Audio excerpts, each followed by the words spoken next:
Hello, welcome to Life from Above. My name is David Kenney. I'm the preacher for the Church of Christ in Wadsworth, Ohio. Glad you can watch the show. Today we're talking about the parables of Jesus, and today we're looking at the parable of the wheat and the tares. It's springtime. Actually, it's really summer. Just turned summer, and we've had a lot of rain this spring, and we've had a lot of crop damage up in our neck of the woods of Ohio and all that. But generally speaking, farmers they have their plants out, or they're still planting, and they're doing that thing that they do, and people are they're weeding their gardens, or they're weeding their flower beds and all that, and the big battle is on. And what big battle is that? I'm not talking about baseball or football or any of that kind of stuff. No, the big battle is us versus the weeds. And I want you to think about the question, what are weeds? What are they? And this is the explanation I gave my daughter. Weeds are flowers, plants that grow where you do not want them to grow. She is an animal enthusiast. She loves wildlife. She loves plant life and all that. And we like to get her these little books here, Instant Guide to Wildflowers. And she was looking through that, and she would ask me, Daddy, what's a weed? When she was smaller. And boy, you have to answer your questions carefully. You don't want to leave somebody a bad impression. But generally speaking, growing up, I always heard weeds, you get rid of them. It's basically, you had your set amount and you wanted them out of there. Well, if you read a little further, like if you're involved in organic gardening, you'll find out, they'll tell you that, some weeds are actually beneficial. So let's take a look. This is what they say in Organic Plant Protection. It says, to the gardener, weeds are anathema. Clean cultivation is an accepted practice, as a tidy garden is assumed to be a healthy garden. Although weeds do harbor pests and give crops competition, beneficials depend on them for both shelter and bugs to prey on. As with any means of control, weed pulling should not be exercised arbitrarily and only after deliberation on your part. Well, I can tell you this, I don't have the patience for deliberation on my part.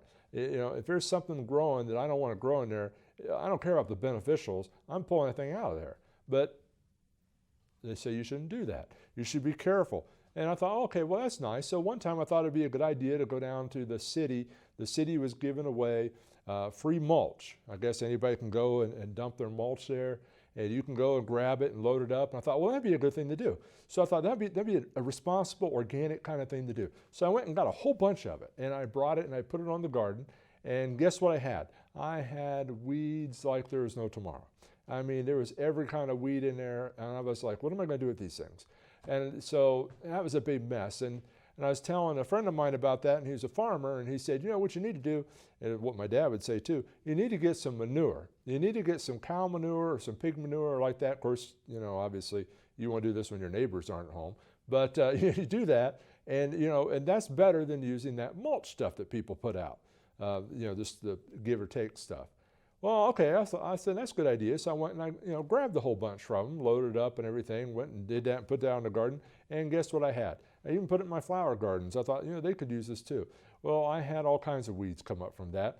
I had goldenrod. That's how we found out my wife was allergic to goldenrod, because goldenrod was coming up all over the place. I didn't even know we planted goldenrod. Well, we didn't. We got it from the manure. And so we had a whole bunch of it, and it was a mess. Weeds, the battle of the weeds. Well, in Jesus' time, there would be a certain kind of weed that if you were raising wheat was a major threat, and that is wheat and tares. Take a look at these two pictures of them. If you'll notice, I tell you which one. This is really before they're fully ripe, and you can see the similarity in them. But you do not want tares in with your wheat. It's just not something you want. It damages the crop. It's not just competition for the soil or the nutrients, but it actually will damage it. And so you do not want that in with your wheat. So he tells this parable of the wheat and the tares. So let's just take a look. This is from Matthew chapter 13, and we'll just go through it, verses 24 and 25. Enemies exist. Another parable he put forth to them, saying, the kingdom of heaven is like a man who sowed good seed in his field. But while men slept, his enemy came and sowed tares among the wheat and went his way. Now, the good seed is going to produce a good crop, but notice that there's an enemy. There's an enemy. Enemies exist. Jesus told us to pray for our enemies. I mean, would he tell us to pray for those things that do not exist? They do. And you might ask yourself, why would an enemy do this kind of a thing? But, there's all kinds of things that people do that aren't beneficial. For example, why do people think graffiti is art? I mean, really. I'm sure people that built buildings really didn't want, there's exceptions, I'm sure, didn't want a bunch of profanity or some kind of whatever, gang symbols or things of that nature, painted all over their property. But people will look back and they'll say, and some of it's impressive, I'll grant you that, but if you can't put it on a canvas and get people to be interested in it, you have to wonder how much of it's art. But you have to wonder why people do that kind of thing. Or, why do people call alcohol a refreshing beverage? Why do they call weed a recreational benefit? Now I'm using weed there differently and talk about marijuana there. Or why do we say that abortion is just a choice? Why do we say that worldliness is fashionable? You see, enemies exist. Things that are not beneficial to us exist and will do us harm, even though people will dress them up, just like those tares, and want us to mix those things in our life and actually do damage to us. So enemies exist. Let's go on to verses 26 and 27 about a mixed crop. It says, but when the grain had sprouted and produced a crop, then the tares also appeared. So the servants of the owner came and said to him, Sir, did you not sow good seed in your field? How then does it have tares? So you can't recognize the damage that's done until it's already done. And that's what happens here. And the question is it's one of those people that ask you sort of a silly question. You ever have people do that? Why did you do this? Didn't you do this right? Didn't you put the oil cap on your car? Or, things like that. They'll ask you those questions, and they're almost annoying questions sometimes. And you can sort of see that with these people. Didn't you plant good seed? Well, of course he planted good seed. And so he goes on and he talks about it in verse 28, sabotage. He said to them, an enemy has done this. The servant said to him, do you want us then to go up and gather them up? But he said, no, lest while you gather up the tares, you also uproot the wheat with them. The owner didn't have any problem figuring out what was going on. He knew that his crop had been sabotaged. He recognized that. And he also knows he has a very difficult predicament, because what happens? They come together, they grow together. There's always a damage that you could have of damaging that crop if you start ripping things out of it. Same thing, that's what they're sort of talking about, pulling weeds. You can actually damage your crop. You got to be careful about that. So he goes on, he talks about until the harvest. He tells them that's what they're going to do. Let both grow together until the harvest, and at the time of the harvest I will say to the reapers, first gather together the tares and bind them in bundles to burn them up, but gather the wheat into my barn. You see, when that time comes, you can't damage the wheat anymore. It's time to harvest the wheat. And so, it's easy to see the differences of them once they come out of the ground, and you notice the difference as the crops grow. And so he wisely says, we're going to have to wait, and then the time will come, and we'll have to deal with it then, and just to make the best of the situation.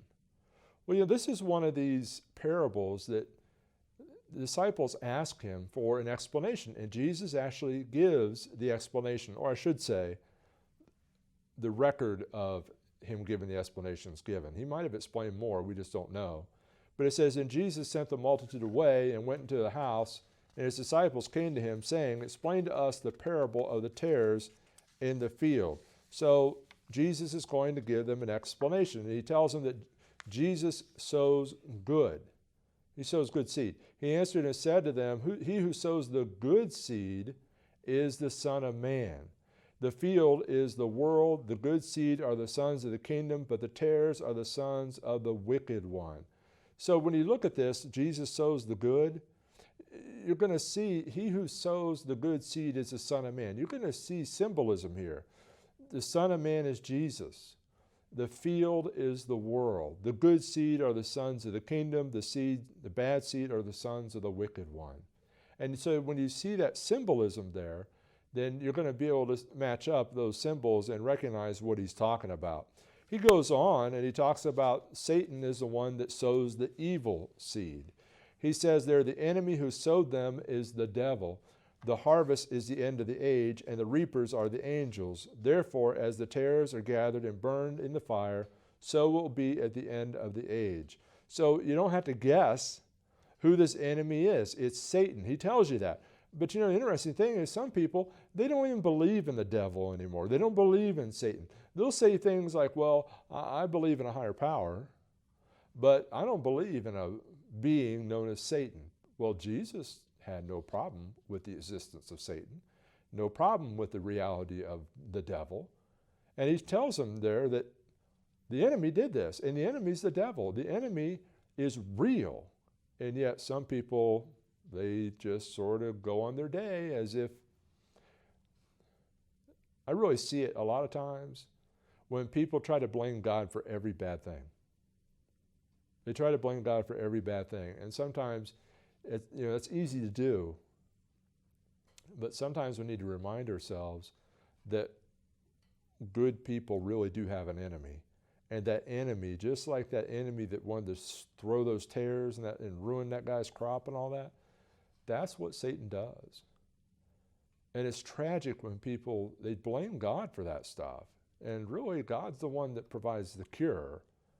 He's not the one that is doing the damage. He goes on, the Son of Man will send out his angels, and they will gather out of his kingdom all things that offend, all those who practice lawlessness, and will cast them into the furnace of fire. There'll be wailing and gnashing of teeth. So he goes out there, and it's reaping time, it's resurrection time. The angels come, and they're going to go through. There's going to be a judgment. There's going to be a separation. And that phrase there, gnashing of teeth, is one that when I was smaller, my dad was a preacher and preached for a lot of years.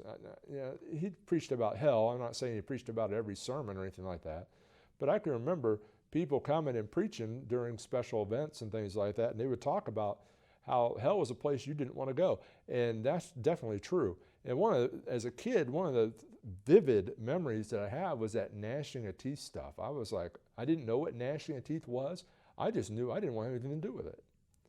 But some people, they don't want to pay attention. Some people ask the question, let the wheat and the tares grow together until the judgment. They'll use that as an argument to say, well, we shouldn't practice church discipline. We shouldn't withdraw fellowship from people that are living immoral lives and won't repent. We should just let them all grow together and let Jesus deal with them at the judgment. But keep in mind in this parable that Jesus told us that the field is the world. He didn't say it was the church. So keep that in mind. Jesus also taught church discipline. So you want to remember that too. So it's important to make sure that you pay attention to that particular fact, because you may have somebody say, well, see, here's a reason why we don't have to do anything as far as trying to provide discipline at all. And that's just not the case. Well, after the tares are removed, the wheat is preserved. It says, then the righteous will shine forth as the sun in the kingdom of their Father. He who has ears to hear, let him hear. The kingdom is in reference to heaven. Recall what Paul wrote in 1 Corinthians 15:24. He says, then comes the end when he delivers the kingdom to God, the Father, when he puts an end to all rule and all authority and power. Now, notice that when he says, then comes the end, he delivers up the kingdom. And we have people today that try to say something like this. When Jesus comes back, he's going to set up the kingdom. Well, that's not right. That's totally wrong. They've made the mistake. They have failed to realize that the New Testament uses more than one metaphor, but it uses a series of metaphors to describe the nature of the kingdom, the church, the bride, the congregation, the family, the body. There's several of them, and those are used interchangeably. And so when he says he delivers the kingdom of God to the Father, he could just as easily have said he'll deliver the church to the Father. But notice when the end comes, the kingdom is delivered to the Father. There's no talk of Jesus saying, okay, now we got these tares out of here and we got the wheat all right. Now we're ready to build a physical kingdom on the earth. And I'm going to reign on this earth in a physical kingdom, sitting on the literal throne of David For 1,000 years, there is no such teaching, just in the minds of men. It's not taught in the Bible. But premillennialism is such a doctrine. But I want to focus on this idea about the righteous will shine forth as the sun. It reminds me of a passage in Daniel 12, 2 through 3. It says, "And many of those who sleep in the dust of the earth shall awake, some to everlasting life, some to shame and everlasting contempt. Those who are wise shall shine like the brightness of the firmament, and those who turn many to righteousness like the stars forever and ever." I mean, isn't that a wonderful picture about what heaven's going to be like and the great rewards that we have from it? You'll hear people say things like, "Well, I don't think there's anything taught in the Old Testament about life after death." And I'm like, didn't you just read Daniel 12, 2 through 3? See, some people, even religious people, sometimes they get off track on some of these items. But if you look at Daniel 12, 2 through 3, there will be a resurrection. There will be a time when the dust of the earth shall awake. The dust of the earth, referring to the elements that we're made of, our fleshly bodies. There's no doubt what he's teaching there. There will come that time. And Jesus is teaching that as well. It wasn't original. Well, it was original with Jesus because Jesus existed before Daniel. So let me put it this way. The same thing that Jesus taught in Matthew 13 also was taught in Daniel. Same thing. Those who are willing to listen are those who will hear and adhere to this truth. But he says there, "He who has ears to hear, let him hear." The interesting thing about that statement to me, you might think, well, I have ears. Well, everybody has ears. What is he talking about? It's an idiom. He's not talking about, if you have ears. What he's saying is those who will listen. Not everybody's going to listen. I mean, people can hear. They have that, one of those senses of the five. They have that ability, but that doesn't mean that they're going to listen. And that's one of the challenges that we have with preaching and teaching. You can write articles. You can make bulletins. You can have special events. You can have a television program. You can have a radio program. You can send out literature. You can do all kinds of things. But sadly, there's more to it than just what we do. People that have ears to hear have to hear. It's their decision. It's a big decision, but it's their decisions to make. And we have to respect that. So let me ask you this question. Which are which? Or maybe I should say, which are you? Which are you? God created this world and all was good until Satan trespassed and sowed the seeds of destruction. Are you like wheat or are you like tare? Which one are you? There are all kinds of tares out there. And you might think, I wonder what he means by all kinds of tares. Well, let me just give you a few of them to think about. One is secularism. Secularism. You know what secularism is? It's basically worship of the government.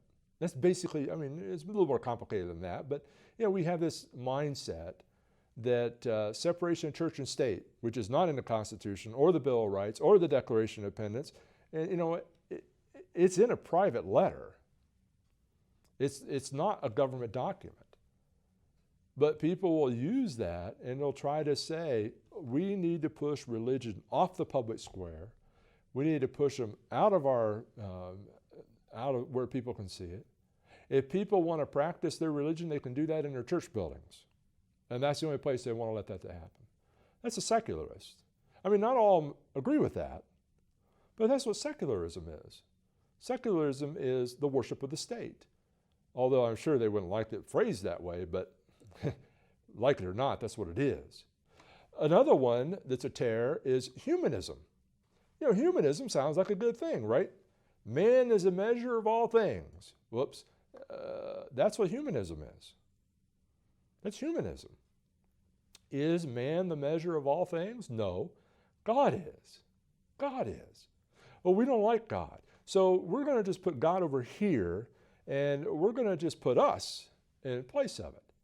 And whatever is valuable for humans, regardless of ethics, morality, or things like that, we're not going to follow the ethics values of the Bible. We're going to follow our own, humanism. Or here's another one, hedonism. Hedonism. We have a lot of that. Some people don't even know what the word hedonism means. It means the person who pursues pleasure as if it was their religion. They're hedonistic. Whatever is pleasurable for them to do, that's what they want to do. That's all they want to do. If it's not pleasurable for them, they don't have anything to do with it. They're hedonists. They don't care about religion. They don't care about hardly anything else but that. Or here's another one, pluralism. Pluralism. Pluralism is the idea that all religions are equally valid. Now, you may want to say, well, they could all cohabitate, or they could, they could tolerate one another, or they could be together in a secular society. That's a topic we can talk about some other time. But pluralism is the idea, not just so much that they can live in the same land together, they can coexist. But pluralism really has the idea that everybody's going to go to their version of heaven, or whatever you want to call it. You may recognize pluralism if I explain this other term to you, ecumenicalism. Ecumenicalism isn't the same thing as pluralism. We have it here, but we used to really have it pretty strong a generation or so ago. It was the idea of joining the church of your choice. They're all good. They all have some good in them. Just, go and be a part of that. One church is good as another. That's ecumenicalism. We're all going, you may have heard it this way, we're all going to heaven. We're just going there by a different route. Well, you let ecumenicalism go on long enough, and then it's going to blossom into this pluralism. Pluralism is that same idea, but a bigger umbrella. It's the idea that, Buddhism is a valid religion. And, if a person wants to be a Buddhist and they want to follow that teaching, then we should let them do it. Okay, on a secular level, on a state government level, federal government level, that's one matter, maybe. But let me tell you this, it's not going to lead them to heaven. Why? Because Buddhism's false. Same thing with Hinduism. Same thing with Islam. There's all kinds of them out there. See, pluralism, it isn't just the idea that we can all live together in the same neighborhood. No, it's the idea that all of them are equally valid, equally true, and one is good as another for your eternal benefit. And that's false. That's not true.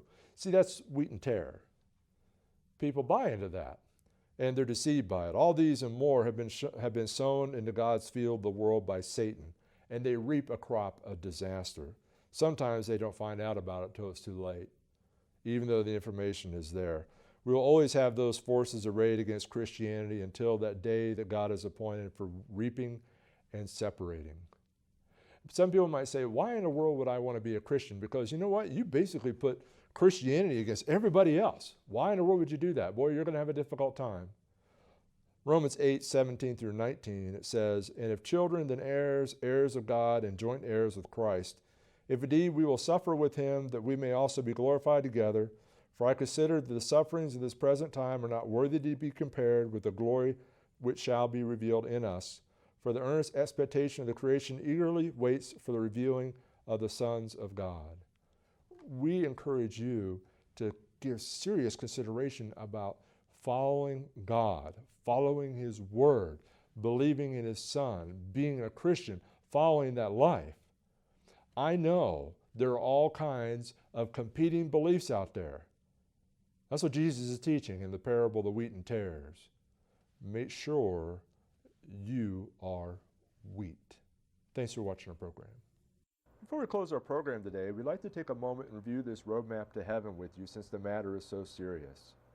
There are many incorrect set of directions out there, and sadly so many people are following them. For example, some people have been given wrong turns. They believe things such as faith only, works only, or grace only. Or some attempt to change the order of the turns, being baptized before they even believe. Some people fail to realize what point they are on the map. Don't even open their Bibles yet, and they think they're saved already. As a person travels in a car or takes a hike, has to follow the proper directions, so we must follow the proper directions to heaven.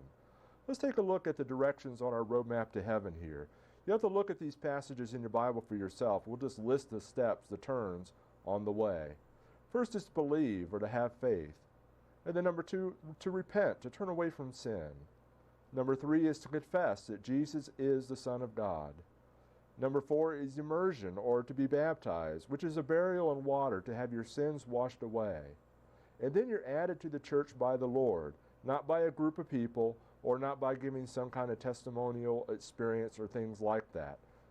And then once you're added, you need to serve and worship the Lord faithfully all the days of your life.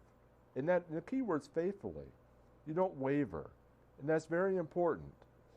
We need to keep in mind, too, that in Noah's day there was a big flood, and only people in the ark were saved from the flood. The same is true today. There is no salvation outside the Lord's church. Where are you on the roadmap to heaven? Thanks for watching our program. Please let us know if we can assist you with further information for your journey.